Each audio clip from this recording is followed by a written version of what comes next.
Alors, bienvenue à ce premier webinaire de présentation des formations.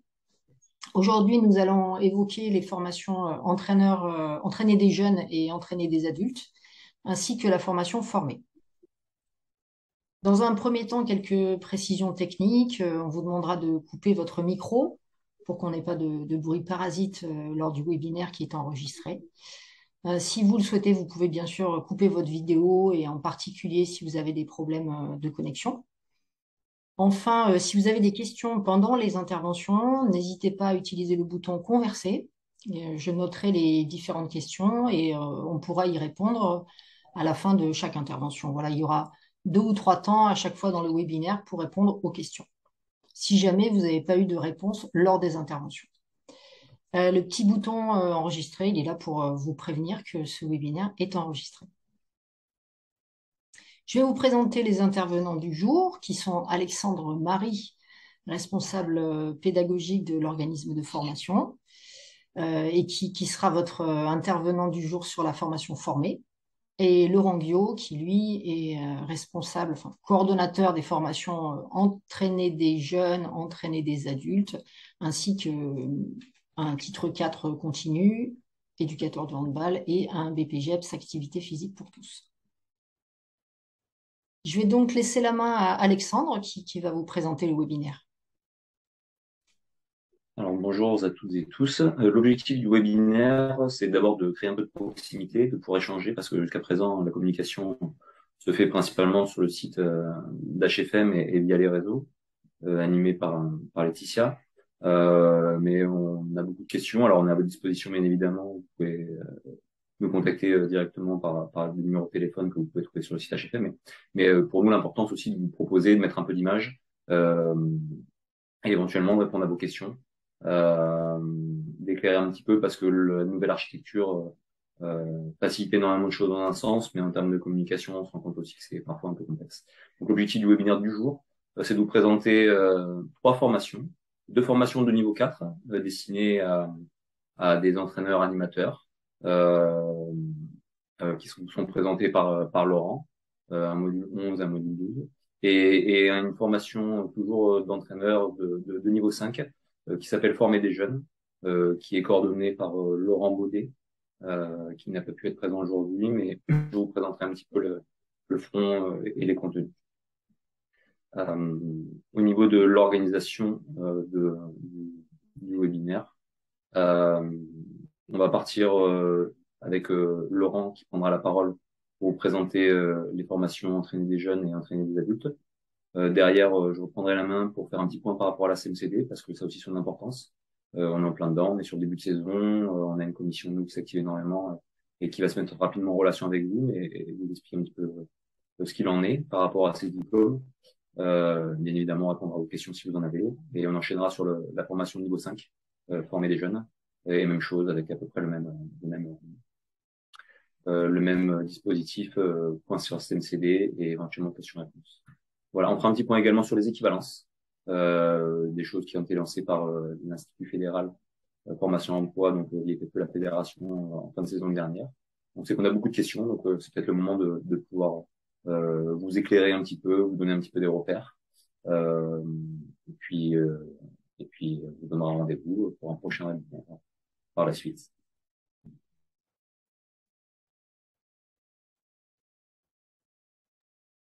Bonjour à tous et à toutes. Donc, on va essayer de définir ensemble les objectifs des parties entraîner les adultes et entraîner les jeunes. Le public s'oriente, la formation s'oriente à tout pratiquant, à tout licencié FFHB de plus de 16 ans. On se doit pour la entrée en formation, d'encadrer une équipe de moins de 11 ans ou jusqu'à moins de 19 ans, ce qui va nous permettre, en tout cas pour la partie entraîner les jeunes, et pour entraîner les adultes, il faudra entraîner à l'année une équipe de moins de 17 ans, moins de 19 ou d'adultes de plus de 16 ans. On a pour objectif, donc on va se concentrer sur la positionnement des formations dans l'architecture du diplôme, qui est le titre 4. Donc, on a donc sur le diplôme titre 4, vous avez un parti, on va dire, tronc commun. On voit les modules accompagner les pratiquants, assurer l'intégrité et la sécurité des pratiquants, participer à l'élaboration du projet associatif, valoriser et promouvoir les activités handball. Et on a donc deux parties qui sont distinctes, mais qui peuvent très bien se lier. Et vous pouvez participer aux deux projets, aux deux parcours. Une première où on a donc une partie, on va dire, générale, qui est agir dans les différents milieux socio-éducatifs et sociétaux. Et après, on est sur ce qu'on appelle les nouvelles pratiques, donc encadrer la pratique baby-hand au premier pas. On a la possibilité de faire aussi le mini-hand, le hand à 4, la partie hand fit sport santé, et le dernier qui est le hand ensemble, avec handball et handicap sur la partie hand fauteuil et hand adapté. Nous, on va un peu plus se concentrer sur ce qui nous intéresse. Donc, vous les voyez, ce sont les modules 11 et 12. Et on parlera un peu du module 10. Donc, le 11 concerne entraîner des adultes. Le 12 concerne entraîner des jeunes. Et donc, le module 10 va vous permettre, on le reverra plus tard, d'aller aussi en certification, et qui est la partie entraîner des joueurs arbitres et des arbitres joueurs.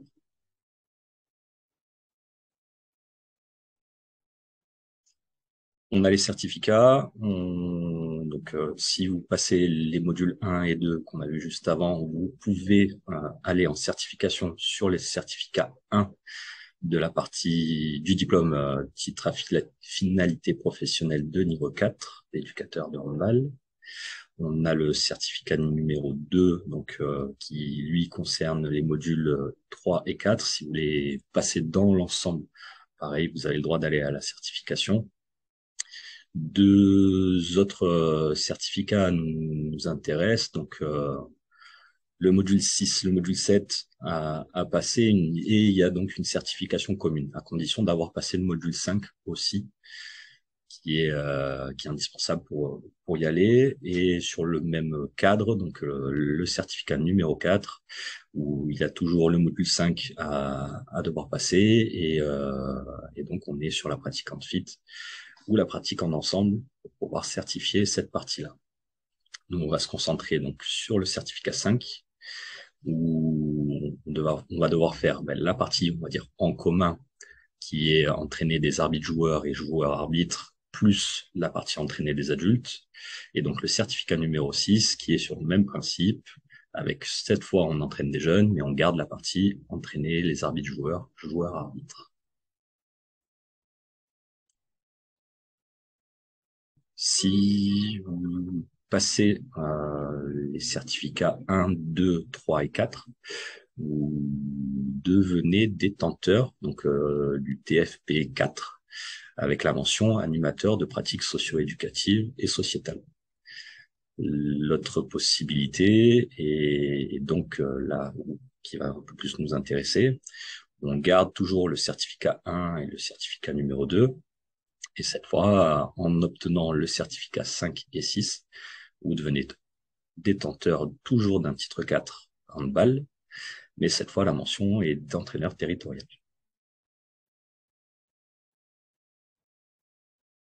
Et là, on voit qu'on a la possibilité aussi d'éventuellement passer les deux diplômes, et d'aller chercher éventuellement des contenus qui vous intéresseraient dans chaque partie.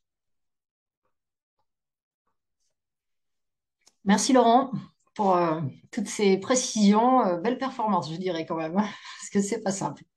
C'est pas simple. D'où l'intérêt de ce webinaire aussi. Maintenant, nous allons voir comment trouver cette formation sur Internet et ensuite détailler les informations pédagogiques, les modalités d'inscription, donc des formations entraîner des jeunes et entraîner des adultes. Pour ça, je vais changer le partage.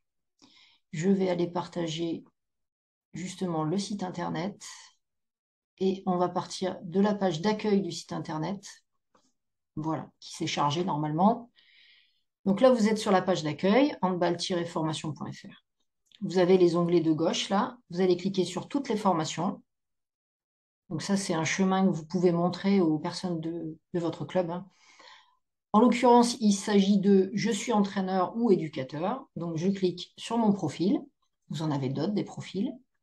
Un petit lexique pour mieux se comprendre si jamais il y a certains termes que vous ne maîtrisez pas. Là, on parle de formation modulaire. Donc, on va aller sur le modulaire. Là, vous avez tous les modules qui concernent les formations modulaires et les entraîneurs éducateurs. Et plus spécifiquement, dans un premier temps, on va voir entraîner des jeunes. Et là, vous arrivez sur la page détaillée d'entraîner des jeunes avec même la possibilité de télécharger la fiche. Et je vais passer la main à Laurent pour préciser un petit peu tous les onglets. On a déjà parlé donc des prérequis. Donc je vais passer dessus pour aller directement sur l'aspect contenu de formation. Les objectifs principaux de la formation entraîner les jeunes vont être la partie sécurité, donc être capable d'encadrer les pratiquants en toute sécurité. On a la partie manager aussi qui participera à vous développer en tant que manager en compétition, donc sur les matchs généralement donc le week-end. On travaillera principalement sur la conception de séances, avec toutes les animations qu'on pourrait mettre dedans et plein d'outils qui vont vous permettre d'animer et de pouvoir préparer plus facilement aussi vos séances. La chose qui est importante, c'est que vous serez aussi partie prenante du renouvellement de l'élite, si on peut dire. Donc, vous serez les premiers acteurs de la détection fédérale. Donc, vous serez aussi nos premiers relais et on essaiera ensemble de découvrir qu'est-ce qui sera pertinent, quels contenus seront pertinents pour essayer de détecter les jeunes joueurs et être capable aussi d'avoir une sorte d'autocritique sur soi donc et critique aussi sur ses joueurs en évaluant à la fois ses compétences et celles des jeunes. Pour les contenus un peu plus globaux, on s'orientera forcément sur la pratique du handball pour ce public-là. On passera aussi un moment pour parler notamment du gardien de but ou de la préparation physique pour le jeune joueur aussi, qui sont des choses très importantes pour cet âge-là. Et un autre dossier important, c'est comment garder du dynamisme, de la motivation chez les jeunes pour les garder dans l'activité aussi. Donc ça fera partie des contenus dont on parlera durant l'année. Le déroulé de la formation, donc on aura 7 journées de présentiel. Donc vous serez normalement actif sur ces journées-là, où il y aura des ateliers, où il y aura de la péda. On aura aussi des suivis pour voir où vous en êtes en vue surtout d'une certification aussi sur vos dossiers et vous préparer à cette épreuve-là. La partie formation à distance, où vous serez sur une plateforme qui s'appelle le Campus des handballeurs. Et donc, il y aura pareil, 16 heures à valider sur cette plateforme-là. Et non, 12 heures, pardon. Et donc 16 heures de classe virtuelle où on sera sur des apports un peu plus théoriques avec des échanges, que ce soit sur les dossiers ou aussi sur des contenus qui peuvent vous intéresser, avec du spécifique au poste, comment améliorer les capacités de ma base arrière par exemple. Donc on fera ça à distance. On va survoler les dates. Vous les trouverez, je vous laisserai prendre l'information dessus. La partie coût, là, je vous laisse regarder les images. Donc, on, il est important de comprendre pourquoi les coûts sont différents. Là, on voit pour un bénévole, on part sur 320 € pour l'inscription, plus bon, les frais d'inscription, qui restent les mêmes pour tous, et un salarié est sur 960 €. Pour un salarié de club ou de comité, la prise en charge se fait par un organisme de formation. Donc, il ne coûte quasi rien réellement à votre structure, d'où l'importance d'essayer de passer par ces dispositifs-là.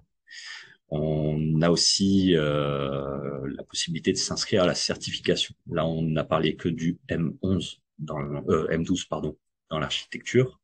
Et si vous passez le M12 et le M10, vous avez le droit d'aller en certification derrière. Et pour la certification, vous pourrez aussi utiliser votre CPF, donc le compte personnel de formation. Et à ce moment-là, à nouveau, ça ne vous coûtera pas grand-chose à vous, voire même pas du tout. Vous pourrez utiliser ça pour financer votre formation. On a donc en contact possible. Donc Alex vous l'a dit, il est dispo, mais essayez de passer par moi directement, donc Laurent Guillot, et tout ce qui est administratif en priorité, voire avec donc c'est Stéphanie Gineste. Vous voyez l'adresse point formation. Et donc pour la partie stagiaire en situation de handicap, c'est Armand Griffon qui est le référent et dont vous pourrez entrer en contact avec lui directement. Pour les stagiaires en situation de handicap ou de trouble d'apprentissage, je vous laisserai voir directement avec Armand comment vous organisez. Au niveau des inscriptions, donc si je dis pas de bêtises, on est au 23 septembre en fin d'inscription. Oui, c'est ça. C'est bien ça. Ouais. Donc, vous voyez toutes les possibilités de financement, d'autofinancement. Je vous laisse prendre note aussi de ces informations-là. On va pas rentrer dans le détail. Là où ça nous intéresse un petit peu plus, c'est la partie certification. Donc, on a la possibilité de valider le temps de présence, le temps d'apprentissage, si on peut dire, en ayant fait tout le volume horaire, en ayant rendu tous les contenus de la formation. Et on a un certificat comme quoi on a bien suivi la formation dans son entièreté. Par contre, ça ne valide pas le bout de diplôme. Ce qu'il faudra faire, c'est justement s'inscrire à la formation et à ce moment-là, à obtenir le certificat numéro 6, donc, du titre à finalité professionnelle de niveau 4 pour pouvoir éventuellement le valider.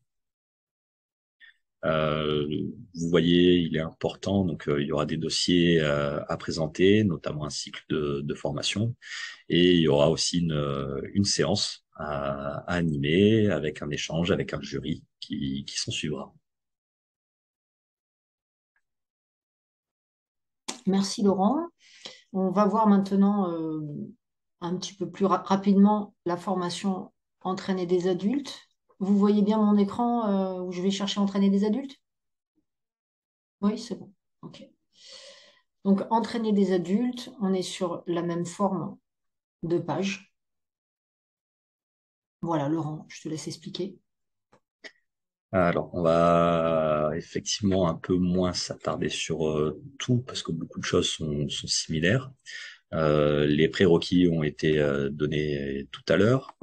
Là où il y a pas mal de changements, ça va être sur la partie pédagogique. On va être un peu plus dans la performance que dans la formation, dans le développement du jeune joueur, forcément, parce qu'on est sur un public adulte. Donc, on va garder la partie animation, conception de séances en sécurité. ça ne change pas. Là où on va être un peu plus précis et un peu plus pointilleux, c'est dans la partie manager. On va approfondir ce secteur-là durant l'année par rapport à entraîner des jeunes. Forcément, les contenus qu'on va vous apporter, vous parlez tout à l'heure du gardien de but, de la préparation physique, vont être forcément différents. On ne fait pas la même chose avec des jeunes qu'avec des adultes. Donc, le cadre général reste sensiblement le même. Par contre, les contenus vont extrêmement varier pour s'orienter au plus possible sur le public dont il est question, et là, pour le coup, sur le public adulte. Je reprécise bien, à partir d'une équipe en moins de 17 ans, si on encadre une équipe en moins de 17 ans, on peut s'inscrire sur ce certificat-là, en tout cas sur ce module-là. Les temps de formation restent les mêmes. Il y a des petits détails qui changeront, mais rien de bien important. Donc les dates sont elles aussi sensiblement les mêmes. Il y aura quelques temps, éventuellement, pas éventuellement, il y aura quelques temps sur des classes virtuelles où vous serez en commun entre les entraîneurs jeunes et les entraîneurs adultes, parce qu'il y a des choses qui vont intéresser les deux publics, en tout cas les deux types de stagiaires. Donc parfois, quelquefois, rarement, vous serez mélangés, et notamment sur la partie manager et PPF, le parcours de performance fédérale, qui peuvent intéresser tout le monde. Concernant les coûts, on est exactement sur les mêmes coûts, avec la même organisation, on ne change rien de ce côté-là. Les contacts sont les mêmes. Je suis aussi le référent à la fois d'entraîner les jeunes et entraîner les adultes. Et pour les inscriptions, c'est pareil. On va s'arrêter au 23 septembre. Et la certification se passera différemment, mais en soi sur le même concept. Par contre, la différence, c'est que celle-ci va se passer à distance. Donc, on va devoir échanger derrière nos ordi, comme nous sommes en train de le faire. Et vous allez devoir vous prouver par votre présentation, par des biais de vidéos, que vous êtes en capacité de répondre aux attentes de la certification. Merci Laurent. Donc je vais arrêter le partage. Voilà, arrêter le partage de l'écran. Merci pour toutes ces précisions. Alexandre va vous faire un petit point CMCD par rapport à ces formations. Alors, effectivement, je fais un point sur la CMCD. Alors, pour redéfinir la CMCD, c'est la contribution mutualisée des clubs au développement, entre guillemets, les obligations auxquelles doivent répondre notre club suivant son niveau de pratique. Ce qui nous intéresse là par rapport à l'entraîneur territorial, donc les formations et les certifications que vous a présenté Laurent, c'est que un titulaire d'un certificat entraîneur territorial adulte ou entraîneur territorial jeune remplit les besoins techniques de CMCD d'un club dont l'équipe étant excellence territoriale masculine, en excellence territoriale féminine, en prétendant féminine ou en honneur territorial masculine. Voilà. Bien évidemment, les championnats inférieurs, ça remplit également l'obligation. Ça peut répondre à l'obligation des clubs dont l'équipe étant pré-nationale masculine ou nationale 3 féminine, mais il faudra coupler ce diplôme avec un autre diplôme qui s'appelle diplôme d'un animateur titulaire du certificat animé des pratiques éducatives, mais potentiellement on pourra faire un point avec vous sur ces types de formation et types de certification. Voilà. Donc là, vous avez à peu près l'idée des besoins techniques des clubs par rapport à la CMCD. En tout cas, ce que ces diplômes, ce que ces formations apportent au titulaire, d'abord dans sa formation personnelle, mais également par rapport aux besoins de son club. Merci Alexandre, pardon. On va passer à un petit temps de questions. Lucas, Elia peut-être un peu moins, mais Lucas, justement, est-ce que tu as des questions?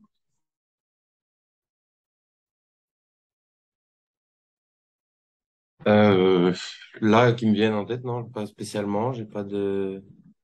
Je viens d'apprendre que les moins de 17 faisaient partie aussi du public adulte. Je savais pas ça. Je sais pas si c'est nouveau ou si ça a toujours été comme ça. Mais sinon, j'ai pas de questions particulières, non. Non, alors le public moins 17 est un public entre guillemets qui appuie entre deux chaises, excusez-moi d'expression, Ouais. mais effectivement on est dans de la formation bien évidemment, donc on accepte des entraîneurs des 17 sur l'entraîneur territorial jeune, sur du M12, comme on peut les accepter également dans la formation entraîneur des adultes. En fait, c'est la partie où ça bascule euh, et parce que on est aussi potentiellement, alors Laurent vous parlait de la performance, mais Mhm. on va parler de plan de formation, plan de jeu, de toutes ces choses-là. La directive va prendre beaucoup de sens on commence à avoir, bon, c'est l'année de transition en fait, hein, la catégorie de transition avant de passer Ouais, chez les ouais. grands, même si le moins de 19 existe bien évidemment. Mais voilà, on est vraiment sur cette passerelle. C'est pour ça que l'Institut fédéral IFFE a validé l'idée qu'un entraîneur de moins de 17 peut rentrer en Je formation peux faire de d'entraîner l'adulte, ouais. des adultes. Voilà. Ça va. Ok, on va passer à la présentation de la formation formée par Alexandre. Donc, je vais repartager mon écran avec un partage complet. Alexandre, je te laisse la main. Alors, former. Pourquoi, pour qui? Former, alors on est sur une formation de niveau 5. Comprendre à quoi peut correspondre une formation niveau 5. On est éventuellement dans l'entraînement, alors qu'on est dans la formation tout à l'heure. Laurent vous parlait sur le niveau 4 de l'entraînement territorial jeune, ou en tout cas du module 12. Formé, on est on commence à parler de transformation du jeu. Voilà, on est vraiment dans l'accompagnement, on est dans la planification, des cycles d'apprentissage, euh, l'évaluation qui va être un peu plus poussée.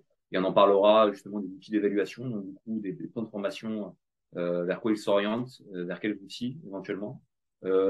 Pour qui ce sont des entraîneurs qui généralement ont une certaine expérience, ou en tout cas qui sont sur certains niveaux de pratique. On en parle aussi par rapport aux prérequis. Voilà, on parle des niveaux territoriaux, on parle des niveaux championnats de France, parce que on parle de volume d'entraînement, on parle de plan de formation aussi par rapport à des joueurs, des joueuses dans la structuration du club. Et on va dire que l'entraîneur de niveau 5 titulaire d'un certificat formé des jeunes fait partie intégrante de la structuration du club et de l'accompagnement du joueur ou de la joueuse vers la plus haute performance personnelle. Voilà, si je dois définir les choses, ça serait plutôt pour ça. Alors, on va essayer de redéfinir et de positionner le certificat formé des jeunes dans le niveau 5. Alors, le TFP, c'est titre à finalité professionnelle, voilà, de niveau 5. À savoir que si je parle du titre à finalité professionnelle de niveau 5, le métier derrière, c'est entraîneur, coordonnateur dans la structure. Euh, alors, pour rentrer sur ce type de formation, il y a un prérequis obligatoire. Tout à l'heure, Laurent vous a présenté l'architecture des formations de niveau 4. Le module 2 du titre 4, qui s'appelle Assurer l'intégrité et la sécurité des pratiquants sur et en dehors du terrain. Voilà, c'est un petit module de 15 heures. On vous en parlera d'ailleurs très prochainement sur un webinaire. Est obligatoire. Voilà, c'est la porte d'entrée nécessaire et obligatoire. Vous n'êtes pas obligé d'avoir validé un diplôme de niveau 4 pour entrer sur un certificat formé des jeunes, même si on le conseille généralement, d'avoir déjà suivi un cycle de formation. Mais en tout cas, ce module-là est une obligation. Le titre 5 est organisé sur deux UC, donc des unités capitalisables, pardon. l'UC1 qui s'appelle le perfectionnement sportif et l'UC2 qui s'appelle la professionnalisation de la structure. Alors, je vais déterminer les deux. Je vais commencer par l'UC2, comme ça on viendra derrière sur l'UC1 et notamment sur former des jeunes. L'UC2, c'est des unités capitalisables. Quand je vous parlais tout à l'heure de coordination, de coordonnateur de structure, aujourd'hui, c'est l'évolution des métiers. L'entraîneur de niveau 5 et pas que l'entraîneur de niveau 5 qui participe activement généralement à la vie et au développement de la structure. Donc, deux blocs de compétences sont proposés en termes de développement. C'est coordonner un projet technique et sportif, donc, la coordination en elle-même, conduire une équipe de travail, organiser, s'orienter, définir des projets, avoir les compétences et les outils pour pouvoir aller au bout de ses objectifs. Et un deuxième bloc de compétences qui s'appelle le BC5, qui s'appelle développer le modèle économique, bien évidemment, être capable de pouvoir soit réduire les coûts, soit développer des outils qui vont permettre de pouvoir faire rentrer de l'argent pour permettre le développement de ta structure. Donc, ce sont deux blocs de compétences très rapidement que HFM évidemment met en place en classe virtuelle uniquement. Ce sont des formations qui se passent le jeudi entre midi et deux. Donc, justement, pour pouvoir permettre à des dirigeants de structure, à des entraîneurs, des gens qui sont professionnels mais pas forcément du handball, d'être disponibles, enfin sur un temps généralement où ils sont disponibles, de pouvoir suivre la formation. Du C1, perfectionnement sportif, là on rentre vraiment dans la partie entraînement du C35. Il a deux mentions, il a deux certificats, un certificat performer avec des adultes que HFM met en place également. Alors performer avec des adultes et former des jeunes, on est en collaboration active avec la Ligue Occitanie. Donc on travaille en collaboration avec eux. Voilà, les stagiaires qui viennent sur nos formations sont de la région sud, mais pas que, ils sont aussi d'Occitanie. Donc ça permet aussi justement de pouvoir rencontrer d'autres cultures, rencontrer d'autres personnes et puis entre guillemets de voyager. Donc performer avec des adultes, on la met en place, mais on la met en place une année sur deux, une saison sur deux, tout simplement parce que des entraîneurs avec ces besoins-là, on n'en a pas forcément suffisamment chaque année pour pouvoir remplir les cohortes. Donc, du coup, on a décidé d'organiser ça une année sur deux. Et par contre, former des jeunes, on le met en place chaque année et on va justement rentrer un peu plus précisément sur les contenus et sur les objectifs de formation. Merci Alexandre. Maintenant, de la même manière que tout à l'heure, on va aller voir comment trouver cette formation sur le site internet HFM. Mais cette fois, on va aller passer par un autre chemin. Donc, je vais arrêter le partage et on va retourner sur le site HFM. Voilà. On va aller à l'accueil. Vous voyez bien la page d'accueil, c'est bon? Oui? Ouais, ok. Donc, page d'accueil, de la même manière, on a le déroulé sur la gauche et cette fois, on va aller sur le petit bouton bleu turquoise, guide des formations et outils. Là, vous avez encore d'autres outils, d'autres informations. Donc, vous avez aussi le guide des formations en format Calameo à lire en ligne ou bien en format PDF à télécharger. Vous avez chaque fiche de toutes les formations. Et ici, le calendrier, document qui peut vraiment vous intéresser au niveau du club. Voilà, vous avez tout le calendrier des formations par profil. Hein, donc, si vous êtes dirigeant, si vous êtes entraîneur, si vous êtes animateur, si vous êtes arbitre. Et là, en l'occurrence, on va chercher former. Alors, il est là. Former des jeunes. Donc, on a le nombre d'heures, la date limite, le tarif. Et si on clique sur le lien, on arrive sur la page spécifique former. Voilà. Donc, Alexandre, je vais te laisser la main sur cette présentation. Parfait, merci, Laetitia. Alors, on va commencer par les prérequis. Alors, diplôme de niveau 5, des exigences un petit peu particulières. On parlera de CMCD un peu plus tard. Mais en tout cas, pour pouvoir rentrer sur une formation sur le certificat former des jeunes, il faut bien évidemment être licencié de la fédération, âgé de plus de 16 ans. Donc ça change pas par rapport à tout à l'heure. Vous verrez tout à l'heure dans l'organisation de la formation, on a ce qu'on appelle de la MSP, de la mise en situation professionnelle, qui sera obligatoire pour pouvoir se présenter au certificat. La fédération demande obligatoirement que cette mise en situation professionnelle se fasse sur des niveaux de pratique qui correspondent au public auquel est destiné un entraîneur de ce niveau-là. Donc, on est sur les plus hauts niveaux territoriaux. Alors, par exemple, en PACA, c'est de l'élite U15, masculin ou féminin. C'est du championnat élite territorial U17, masculin ou féminin. Mais également les équipes en championnat de France. Donc, on a le U18 masculin championnat de France, le U17 féminin championnat de France. Vous avez les sélections de ligue, sélections de comité, qui peuvent être justement un peu du support de votre mise en situation professionnelle. Et ce qu'on appelle les structures du PPF, plan de performance fédérale. Donc, on a les pôles espoirs, mais on a également les sections sportives de lycée qui rentrent dans le dispositif. Donc, ça sera un prérequis. Attention, vous pouvez ne pas forcément avoir ce niveau de pratique dans votre club, mais vous avez l'opportunité malgré tout, et on vous expliquera d'un point de vue administratif comment faire, de pouvoir faire votre mise en situation professionnelle sur un club voisin, par exemple, un club qui pourrait vous accueillir et vous accompagner dans votre formation. Les niveaux de pratique, vous vous rendez compte que les niveaux de pratique U13 n'apparaissent pas.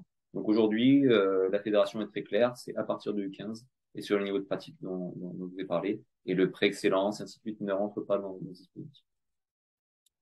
Au niveau des objectifs pédagogiques et des contenus, alors il y a beaucoup de contenus, on va pas rentrer dans les détails, simplement être comprendre que je vous expliquerai un petit peu, mais on est sur 3 champs, sur 3 unités capitalisables. Une qui s'appelle entraîner, alors qui porte pas vraiment bien son nom. Entraîner, c'est plutôt organiser les choses stratégiquement, méthodologiquement, avoir des modèles. On est sur des plans de formation, on est sur des projets de jeu, projets de formation, sur comment mettre en place comment en environnement de pouvoir derrière construire quelque chose qui est en adéquation avec qui on est et des besoins de notre public.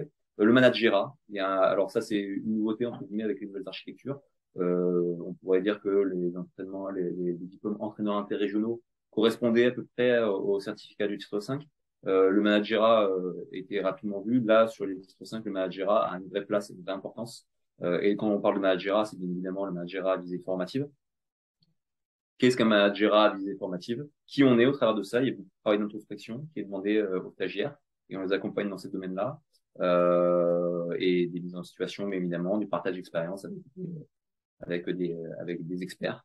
Et puis bien évidemment, il y a l'aspect d'entraînement à visée formative, donc de compétences sur le terrain, mise en place de situations individuelles, interindividuelles, collectives, avec du sens, avec des objectifs, avec de l'accompagnement, avec de l'évaluation. Simplement comprendre que dans nos comportements, dans les contenus qui sont mis en place, l'aspect d'analyse, on en parlait tout à l'heure, a une grosse importance, et notamment l'analyse vidéo. Alors c'est aussi une nouveauté des titres affinités professionnels de niveau 5. Beaucoup de travail d'analyse vidéo, donc du coup on a des temps de formation dédiés sur des outils avec des experts. C'est grosso modo le fil rouge de cette formation, c'est le travail avec la vidéo. Donc on demande aux stagiaires de filmer la compétition, les entraînements, et de toute façon les certifications sont tournées aussi, les preuves certificatives sont tournées aussi avec autour de l'aspect vidéo. Je vous laisserai bien évidemment voir les différents blocs de compétences, voilà, il y a un peu plus de détails, mais n'hésitez pas à vous balader sur le site et aller voir tout ça. Sur le temps de formation et les modalités, donc c'est une formation qui est organisée sur 125 heures, donc c'est quand même relativement conséquent sur une saison sportive.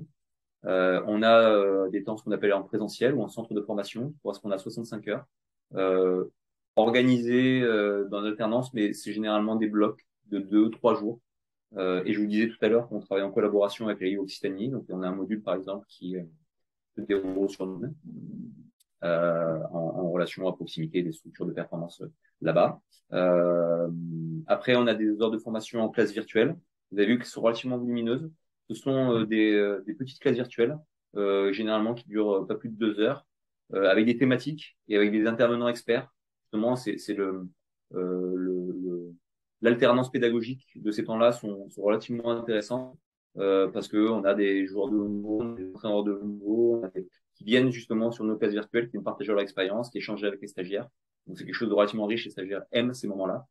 Et puis une formation à distance en autonomie, ce qu'on appelle le FOAD, où effectivement sur ce que Laurent appelait, vous avez défini tout à l'heure comme le campus des handballeurs, vous avez des contenus, des questionnaires, des choses qui vous permettent justement d'avancer dans votre formation. Mais cette fois-ci, c'est vous qui choisissez à quel moment vous entrez en formation, vous vous connectez, vous passez du temps directement sur la plateforme.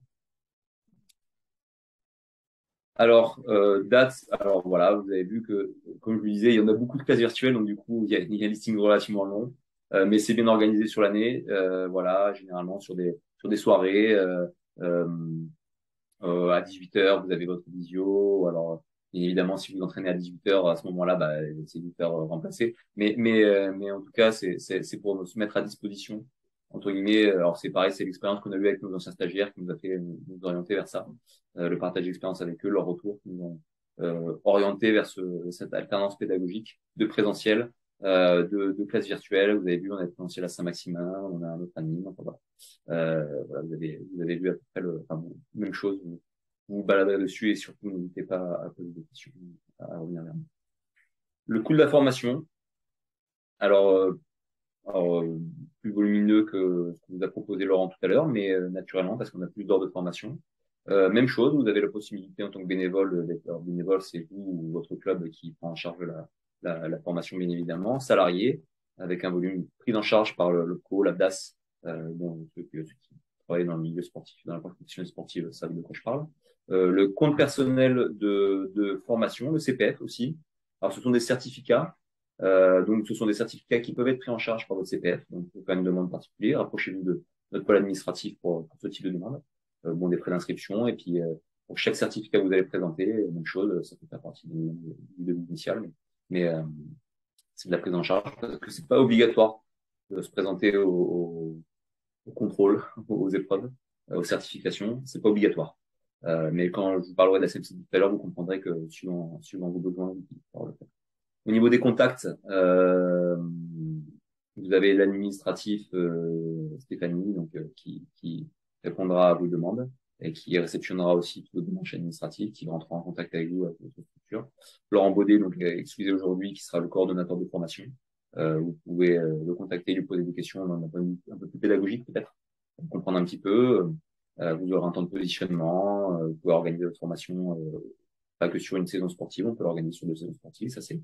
Il faut avoir ça en tête également.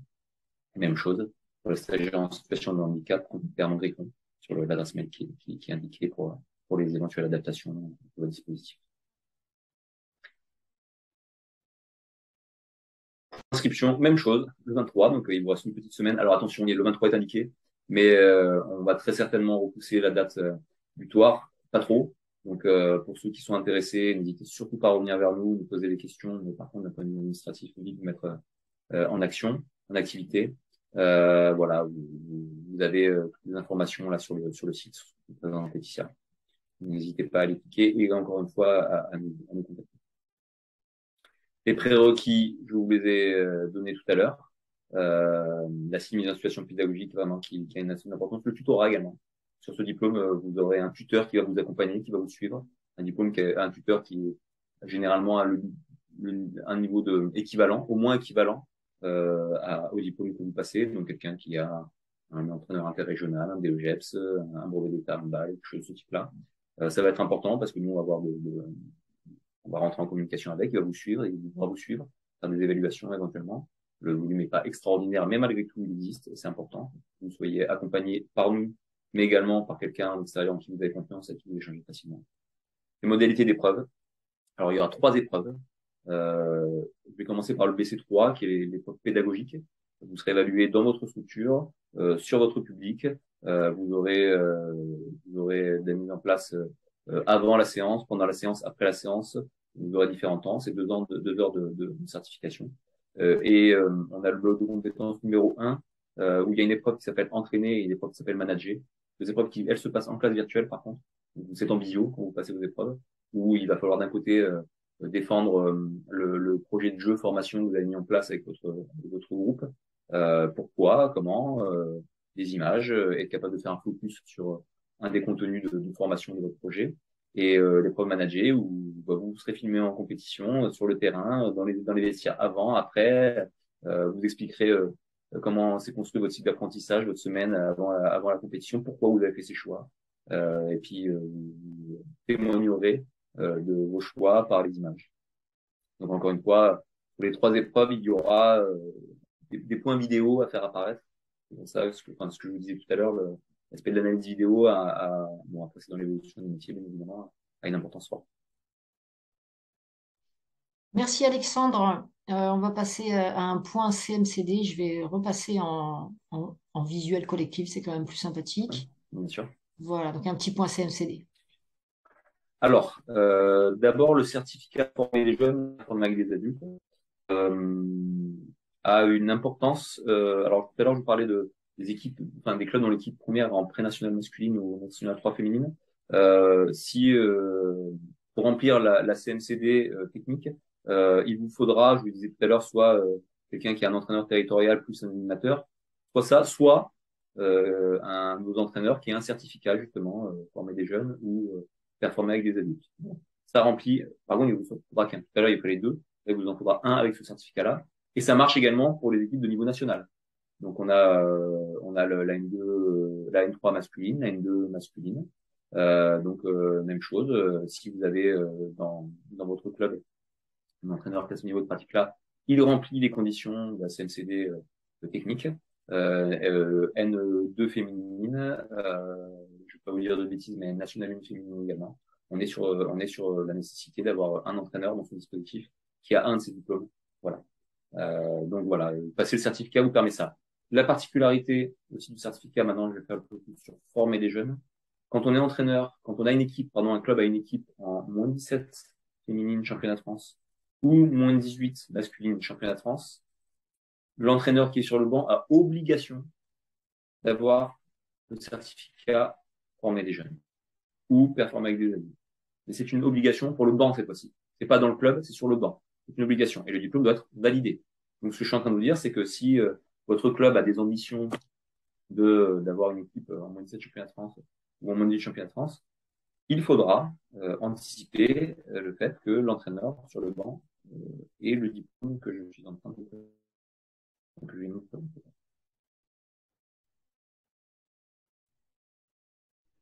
Merci Alexandre. Lucas, est-ce que tu as des questions par rapport à la présentation, par rapport au diplôme? Non, ça va. Non, pas de question. Ok, tout était clair, parfait. Ça va. Ouais, on va faire un petit point sur les équivalences avec Alexandre. Est-ce que tu veux que je passe à l'écran le guide des équivalences fédérales? On t'entend pas. Désolé, pourquoi pas Laetitia, ça peut permettre. Voilà, je Qui sont pensais que ça visuels pouvait comme être moi pas d'ailleurs. mal. Ouais. Le guide des équivalences que vous trouverez sur Internet. On pourra vous mettre le lien avec le replay de la vidéo où vous pouvez trouver un petit peu toute la notice de demande des équivalences. Donc, il y a déjà eu une campagne. Est-ce qu'il y en a une nouvelle, Alexandre? Alors, Oui. oui, chaque année, l'IFFE mettra en place une campagne d'équivalence. Alors, effectivement, il y en a eu une l'année dernière.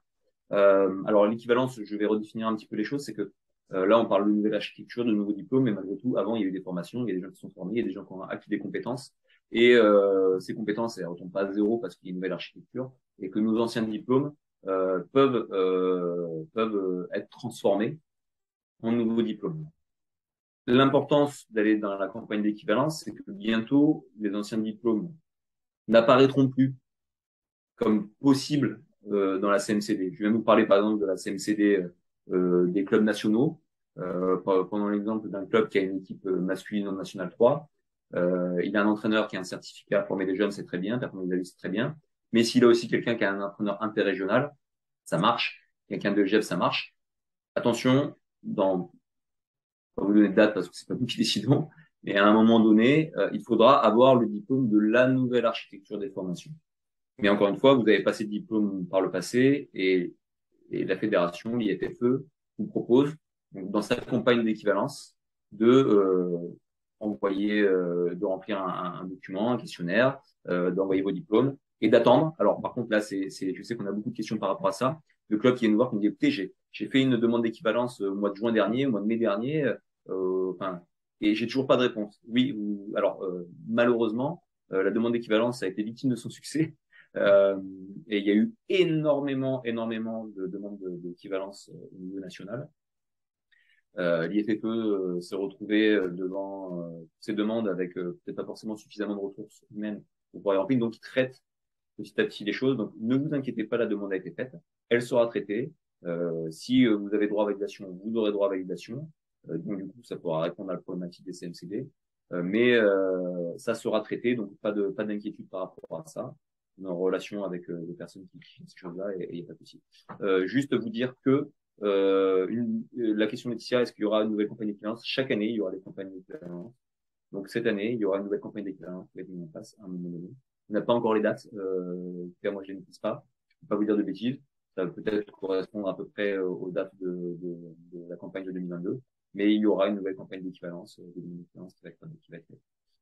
Sur le document que vous présentez, Laetitia, vous pouvez le parcourir et voir par rapport à vos anciens diplômes, que ce soit des BP, des BE, des DE, des entraîneurs régionaux, animateurs de handball.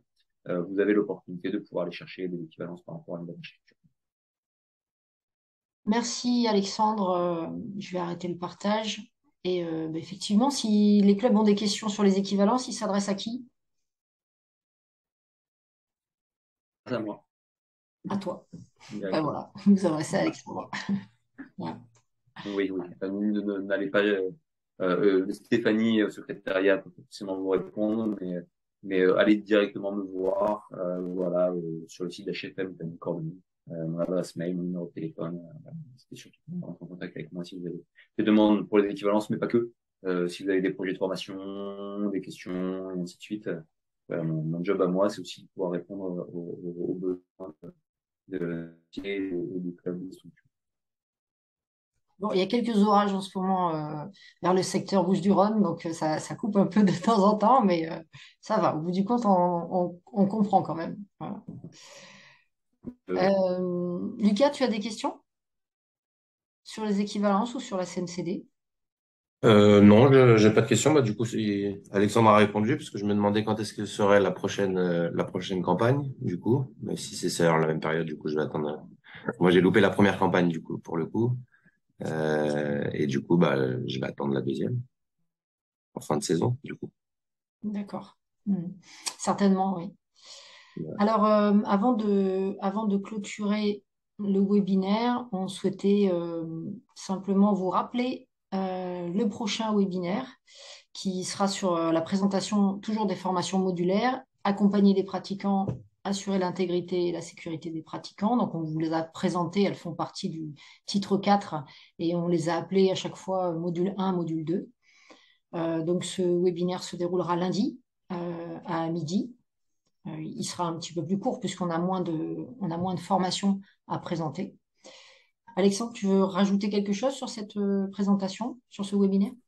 Alors, on est, pour rappel, ce que vous a présenté Laurent, on était sur le bloc en bas, là, si vous êtes visuel comme moi, on est sur le certificat numéro 1, même chose, alors, on va dire qu'on est sur des formations euh, de base, peut-être qui peuvent permettre de construire un socle de base qui peut permettre de construire des nouveaux entraîneurs en formation, mais également, on parle d'accompagnement des arbitres, accompagner les pratiquants qui répondent aux besoins d'accompagnateurs de JAJ. Même chose, alors je parle de CSCD Club, je vais y revenir encore le lundi prochain, mais c'est important parce que justement, les clubs ont des besoins en compétences, et pour remplir leurs besoins de CMCD, justement, on répondra éventuellement à ces problématiques-là à ce moment. Merci, merci Alexandre, merci Laurent, Lucas, merci pour ta présence. Ça nous a permis aussi de voir bah, si on était clair ou pas et voir s'il il y avait des questions qui pouvaient être posées. Merci Elia Merci à vous. pour ta présence. Alors, nous espérons que ces informations vous seront utiles. Soit vous êtes en train de regarder le webinaire, soit le webinaire en replay, soit vous allez le faire. Alors, n'hésitez pas à partager ce replay, le lien du replay, aux personnes qui se posent des questions sur ces formations. Et donc, on vous dit rendez-vous au prochain webinaire lundi à midi. Merci tout le monde.